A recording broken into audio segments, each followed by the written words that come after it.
Welcome everybody to this month's Converge Conversation. I think I take some responsibility for the topic we're going to look at today. I've worked now with Scripture Union for 35 years and under 6 different bosses, like big bosses. I've had other medium, bosses over the years, but CEOs, and they have had very different styles and different ways of needing to communicate with them in order to make your point or get the outcome that you want. And as soon as we started to roll out the results of this research, I became aware that many of the practitioners who totally devoured it said, yep, this is what we need, this is what we reckon, this is good practice. Many of us are not the CEOs. We're practitioners, leaders, not all, but largely in the Converge network. And that means that there are people that we need to get on board with our ideas if we think that there's change that needs to happen. And so we started to talk amongst ourselves. It came up in some of the research conversations, how do I get my CEO, how do I get my senior pastor, how do I get my principal to be on board with these ideas? And some of the consultations that we've done since the research was released have included some grappling with that. And so we thought, let's make that an opportunity for us to talk, not just to hear from Glyn, who's going to bring us a whole lot of wisdom about this and some very helpful sort of breaking down of the issues, but also for us to hear from each other. How are you handling that? What have you done? What's worked? What's been a woohoo and what's been a oh dear so far? So that we're doing the thing that Converge, which is always about, which is encouraging one another, supporting each other and sharing our wisdom so that we go back into our roles more resourced, more supported, more ready to be the influencers we want to be in our world for the sake of young people. So there's my waffle, my intro. Would anyone mind if I led us in a prayer that God will do what he wants to do with this time?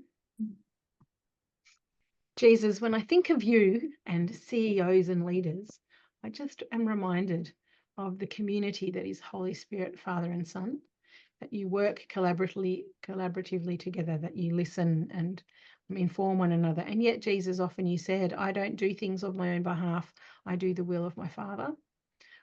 And so we ask for your wisdom today. We ask for your wisdom for each of us to be able to be present in this meeting and listen to and hear for the wisdom that's going to be offered amongst ourselves. Would you also give our hearts and minds attentiveness to the things that are relevant specifically to our situation, so we walk away with a real sense of this is going to help me today? Would you give us a peace in our spirits that you are at work even when we can't see a way forward? We entrust ourselves to you for the sake of the children and young people and families, that the whole communities that we want to see come to life, be animated by the good news in churches, in neighbourhoods, in schools, all over.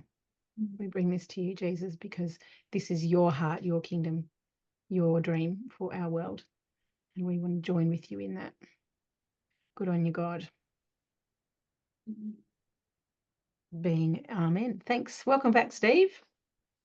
I've done the intro, I've set the recording, and I'm about to handball to the one, the only, the effervescent, the energetic, the wise Glyn Henmann, who I've known for quite a long time now, and in different contexts. So we first met when he was at Young Life, and we've been co-conspirators in the Converge space for a long time, and these days he wears other hats, which he'll tell you about in a minute, which is why we thought, ooh, Glyn might have some stuff for us about this, and sure enough he does. So I'm going to hand over to you now, Glyn. You can tell us a bit more about yourself and what's shaped the things you're going to share today. Thanks, mate. Sure. Thanks, Naomi, and thanks everyone for joining us. It's great to have you here. Yeah, just by way of introduction, I have spent 31 years in youth ministry, sort of working in Young Life. So I spent 10 years sort of as a state manager. I spent my last 21 years at Young Life as the CEO, developing the organisation and growing that. And then the last 2.5 years, I sort of moved out of youth ministry and into, I now work for WorldShare and in the aid and development space, and I'm the CEO at WorldShare doing that sort of aid and development work now. So I have a wide variety of experience. I've also served on numerous boards. I've been in numerous church leadership teams. I've been a part of the Converge leadership team.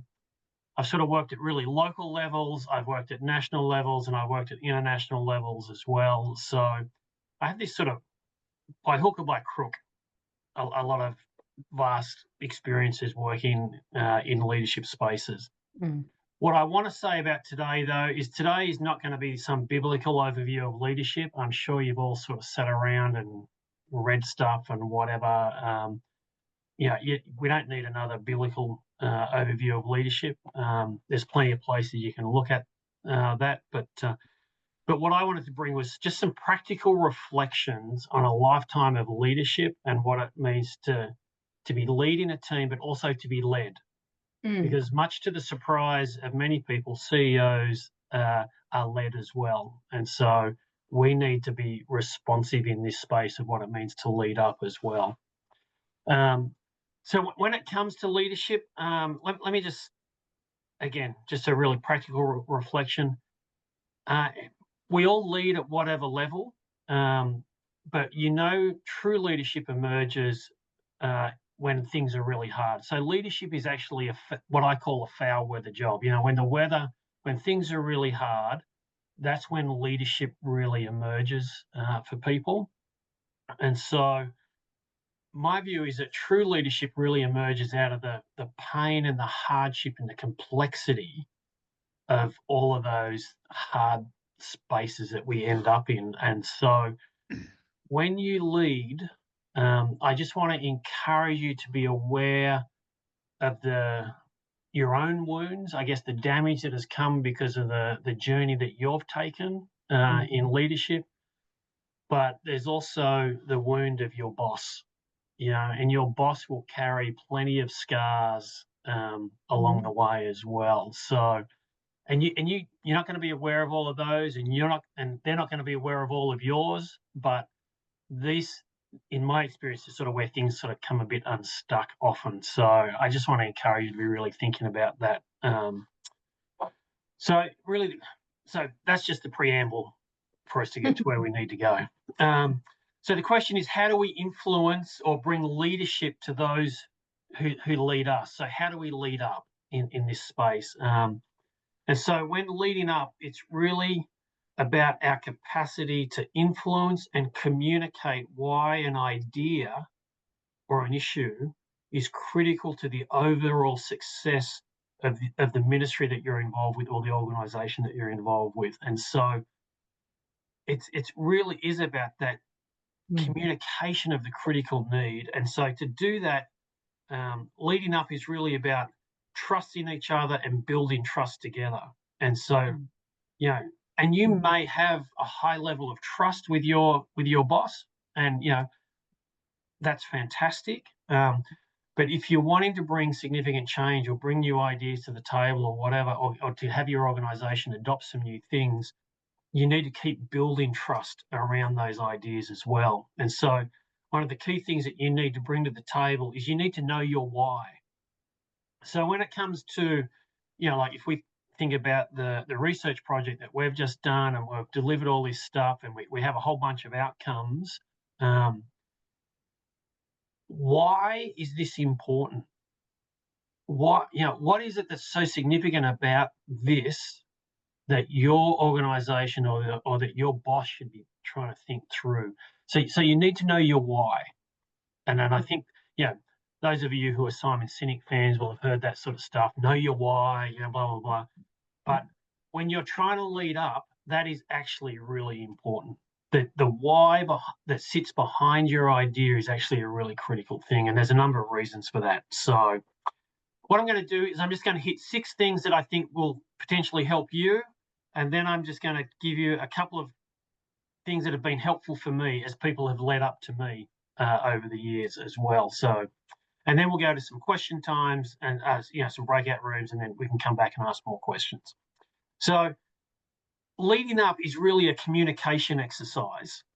So, first point, it's a communication exercise. In all communication, when we're communicating with young people or we're communicating in churches or whatever, the first thing that I learn about communication is that you need to understand your audience. And so that is so true here as well. You need to understand your boss. And so what are the things that are impacting your boss and you understanding your boss? What are the pressures that they're under currently? How many other things are they juggling, or what other decisions are sitting with them? Is this the right time to actually bring it up with them? Because you may have something and you may have organized a meeting, but they sit down and go, oh my gosh, you'll never believe what happened. Maybe we should just take this up a little bit later or something like that. Is this the right time? What is their style of leadership? How do they lead, and how do they like to be led? Because whether we're leading or, we all bring leadership, we all bring influence into that space. So, what is their style of leadership? The other thing that they're often considering is, what are the financial considerations? Because they're sitting there going, oh my gosh, you're wanting to come and spend, $500, and you go, $500 is not a big deal. But if your request is actually requiring a complete change in strategy, or $10 or $15 or $20,000, that is actually a big consideration that they will be trying to work through. What are the confines of the structure that they work in? Because, I'll say this at the end. Even as a boss, we work in the confines of an organization. So in my case, I've always had boards. I always am reporting into a board.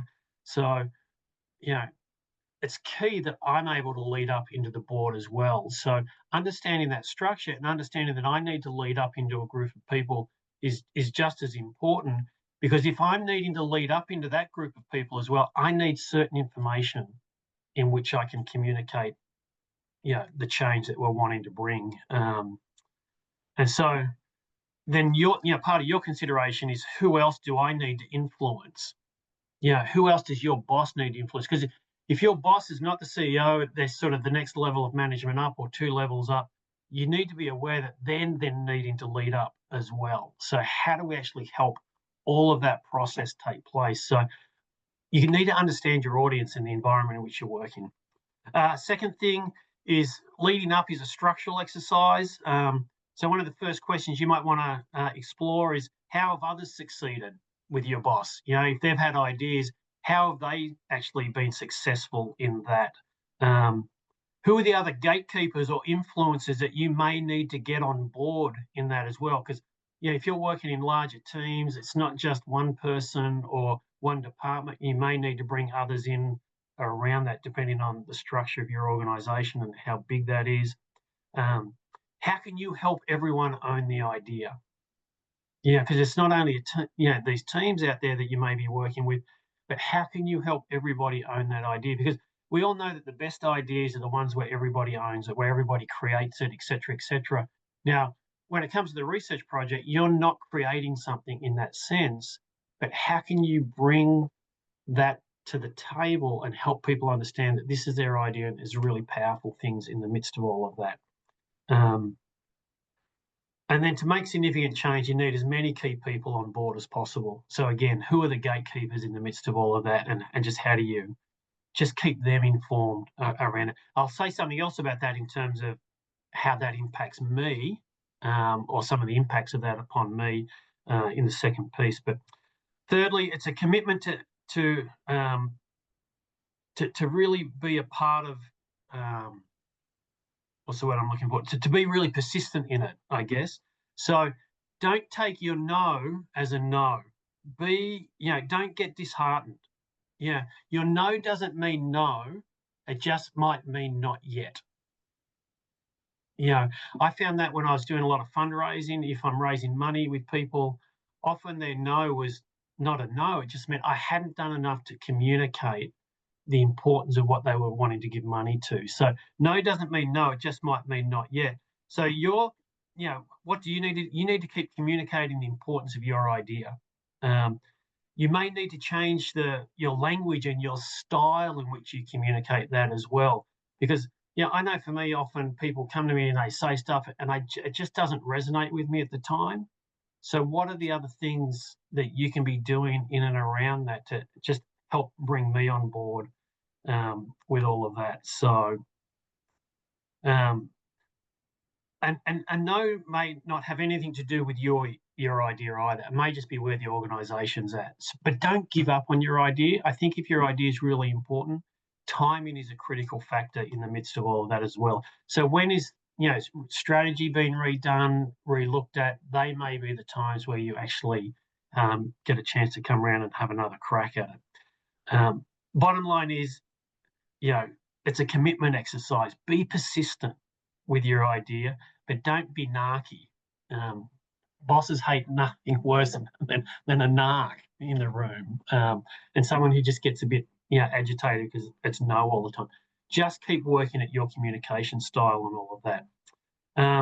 It's a change exercise. So leading up is a change exercise.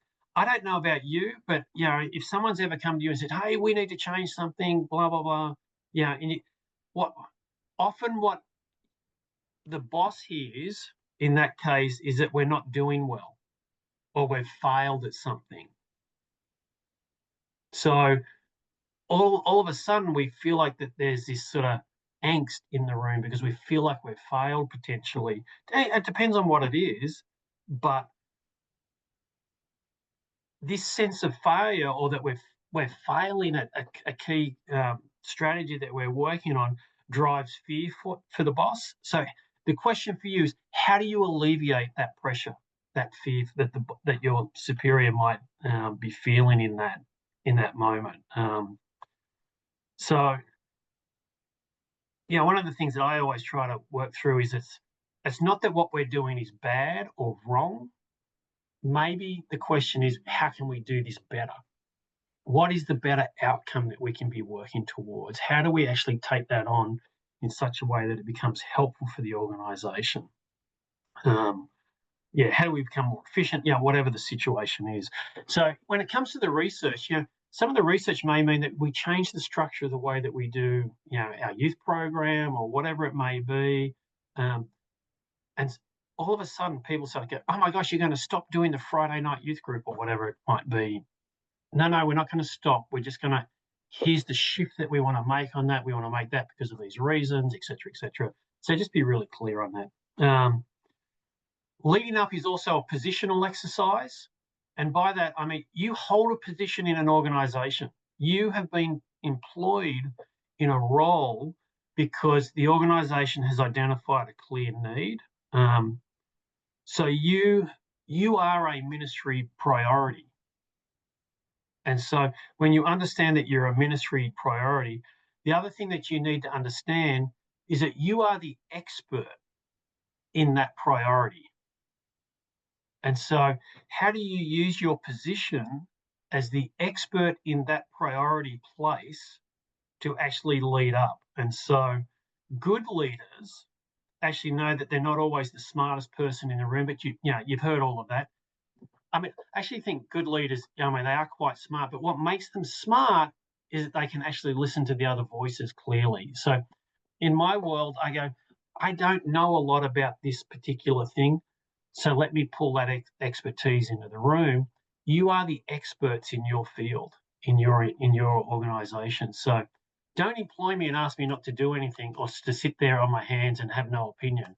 Actually, as the expert around the piece that you have said is a priority, here's what I think is bringing to that we need to bring to the table now. So again, it's not inflicting something, but it's just understanding your position. I think we need to understand our position and how we lead up as well. And finally, leading up, it's a bit of an experiment every time. Experiment with new ideas. Influence your boss by modeling, that change is not all bad, the change that you want to bring as well. Seek input from them and from others who need to be of influence around it. Hey, I'm thinking about this. What can I do to help, change this? Or, hey, I'm thinking about these ideas. So bring them along on the journey of what it means to bring change to the table. So, and that's not always a quick fix, but it's about playing the long game, because change is often hard. It just takes time. It takes a while to bring people on board. So they're all the things that, in my mind, that you can be doing to help lead up. So we can come back to questions on that in a minute. Here's some thoughts from me on what's been helpful for me over the years as people have led up to me. The first thing is, as a boss, often is I don't want to be overwhelmed with the detail. I had some people, I've had work with some people who have come to me and they write an email to me in particular, the email thing, and the minutiae. I'm going, I don't care. I don't need to be in the detail, but what I do need is I need you to understand the detail. Again, if you're the expert in your field and you're wanting to bring that change, I need you to be the expert. So you need to be across the detail of what it is that you're wanting to bring change to. Second thing is, it's sort of really helpful for me. Show me how it fits the overall strategy of what we're working to. Now, let me say, depending on your boss, some people are big at having the strategy written out and having all of that really clear. Others, it's a little bit more of an art thing, a little bit here, a little bit there. But for me, I like to know how it fits the overall strategy if we're going to bring change and the significance of how that's going to work. And when you come with that, don't come with Glyn, what do you think we should do? Come with solutions in mind. And not just one solution, but here's 2 or 3 options about the way that we can go about this. Because again, I understand that I'm the leader, but again, if you are the expert in your field, you're the one who's going to need to drive the change as well.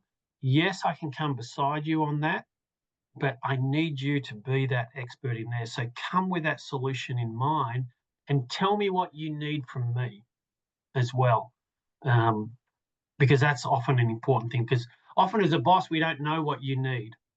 So come and tell me what you need from me as you help me lead up, as you lead up to me.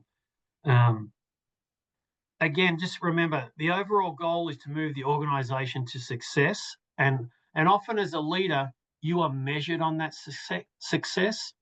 And whatever those measures are, that becomes an important driver in my world. So really, how do we help everybody succeed in the process? Because my job is to actually help you succeed and to deliver the strategy that we're on. But if you want to make a change, you need to show me how that is going to actually lead us to success as well. Because I do need to justify that at different environments as well. The other thing that's been really helpful for me is I don't like surprises. Keep me informed. One of the worst things that you can do is you can walk into a meeting and then get hijacked.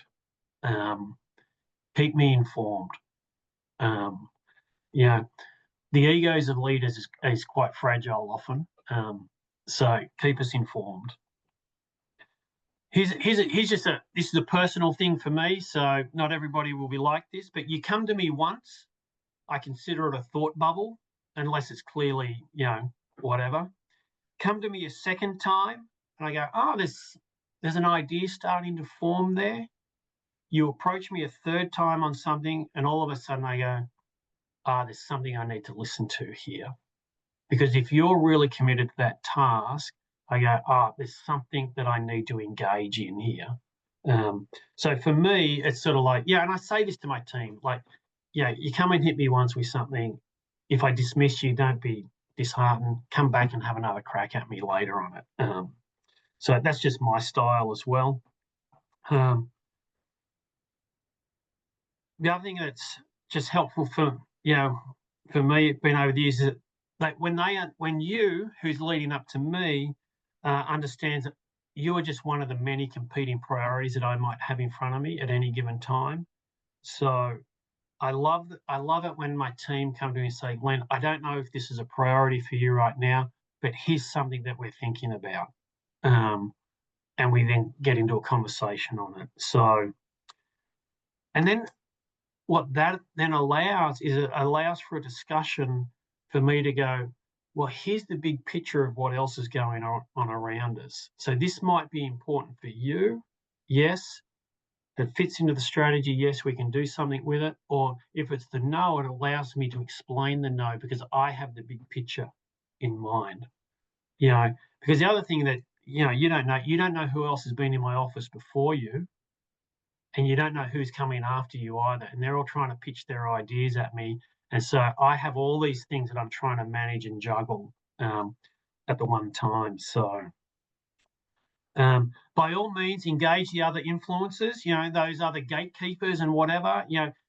I do like it when my team does that because it means that they're actually quite passionate about something. But in that process, don't undermine me. You undermine me, it just destroys the trust that we're trying to build together. That stuff becomes really hard. I had a situation at one point where, they had a great idea, whatever, and they took it to the board. I'd actually said no.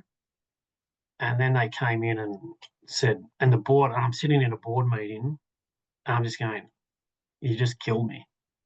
You just undermine, my credibility as a manager, all those sorts of things. So don't do that. Engage people, bring the idea to the table, get some consensus on it or whatever, but don't undermine me in that. And just remember too, again, I said this at the front, that's right at the top. I have a boss. My boss is a group of people.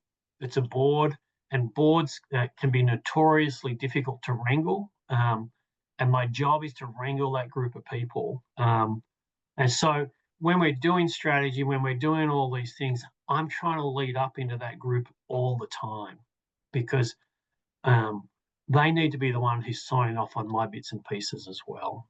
So anyway, there's some things that might be helpful for you. They're the things that have been helpful for me over the years.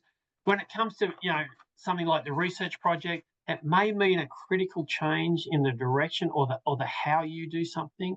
So my encouragement to you is just be really persistent and really clear on that and keep managing how you communicate that stuff up the line. So what we're going to do is we're going to go into breakout rooms for just 15 minutes or so. And there's a bunch of questions that someone will put in the chat for you in there.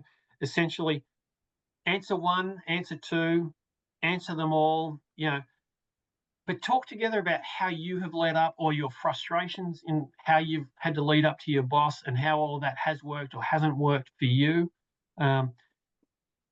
When we come back, we'll still have 10 or 15 minutes. We can report back on that.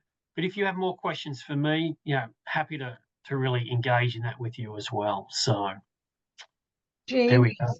Thank you for giving that little insight, sitting alongside you as people come in with things that they want for you to think about, and also your breaking down of what you think we're actually trying to do, communicate, manage change, all of the things. So thank you very much. That's a very helpful fire hose of information, I guess, would be a fair description for some of us at least. That was a lot, though not new, but really helpful. Thanks very much, Glyn. So the questions are in the chat. If you just cut and paste them, and if your breakout room doesn't have those continuing over, I'm always suspicious of tech, then you'll have it with you. They'll be good. Steve, have you sorted us out? Could you put me in the same room as Christina, just because she hasn't heard much content and I'm happy to do a bit of quick catching up, whichever group she's in. So tell us, people, what was stood out? What was which of the questions was the one that you thought kind of hit a sore point or gave you a aha moment? Anyone? We kind of didn't really stick to the questions, did we? What a surprise! I kind of asked Glyn. I said, acknowledging that Glyn and I have known each other for a long time, but kind of going, how did you develop these insights? How did you develop this wisdom? And that was helpful, kind of reading and a number of different mentors that Glyn said have been really helpful for him. We were intrigued by the question, how might you need to modify your communication style to move an idea forward? So there's how you like to communicate, then there's how the person you're communicating to receives communication, even down to what method. You know, do they want it written down? Do they want bullet points? Do they want a story? Do they want you to take them out for coffee, or are they an agenda kind of person? Who are they? What am I going to do in order to get it across with them? And especially because for a few of us, there's been turnover of people with dramatically different styles, then you've got to sort of kind of start again, figure out, all right, I've got to build relationship, but I've also got to get the hang of what they want from me in order to make a decision. Yeah. And probably the wisest words came from Jeff Parker. He said, which means that you have to be patient. You might have a good idea. It might be right now that you want this good idea to happen, but if you're going to get your boss on board and get the change that you want, it may not be even this round. My only piece of wisdom for the whole week. One of the biggest things was the fact that you have to be prepared for the fact that the idea doesn't need to be your idea. Oh, Because as it goes up the chain, you may need it to become somebody else's idea, and they're the person that gets all the kudos at the end and so forth. So that's, yeah, if it's well worth pushing, it's well worth not being your idea. So not hearing about that. Yeah. Yes. We talked about that as well. Mm. Are there particular tips you can give about picking up on communication styles and when you're trying to shift your own, and how to do that? Any practical bits there? Yeah, like, I mean, yeah, gosh, I've always had the gift of the gab, so to speak, but I was never a good writer. Yeah. So my thing is, how did I really work into that clarity of thought around my writing style, particularly as you sort of, for me, into board meetings and stuff like that, everything is a written document. So how do I really work hard at that component? I'm still not great at it, but how do you do that? But it's also, I think it's, you know, I mean, with that discussion that's already taken place, are they a coffee person? You know, what is it that stimulates that person to engage? And again, watch what others are doing. You know, others who are having success, watch how they're having their success. And, you know, just go, oh, okay, that's working for them. Let me try that as a style. So let me just really gently pop into that bubble, that it's not always easy for a woman to do what a fellow does. Absolutely. So even though you watch someone else have a great bro conversation with someone, there is just no inroad for me to be doing that. Yeah. So what's going to be my relationship with this person is It's a few steps harder, I believe. Thanks, Jeff. I'm remembering that DISC framework that SU has up on their website and resources that just has all those it's almost like those, it's a practical, I have it up as an A3 size sheet, and when I need to speak to somebody who likes direct and I'm not direct, I look at that and it helps me, I think it helps me be brave enough to step into that space, because I know that they will hear me when it's not my natural inclination. Yeah. And to not take them personally when they're directed back. I think encouragement to be persistent too. That, you know, that I feel like that was just a good reminder to me today. That you hold the importance, and it's good to hold the importance. That's part of our job, to hold the importance of something and to stick it, bringing that to the table. And as Glyn said, you know, we might have to go back 2 or 3 times, you know, to show the passion of what we actually believe in to get across the line. For me, the statement around like the acknowledgement that you need to be an expert in the detail, and you are there because you do have expertise. So to be step into a conversation with that sense of confidence is going to communicate as much as the words we say too. So that was really helpful to hear, Glyn.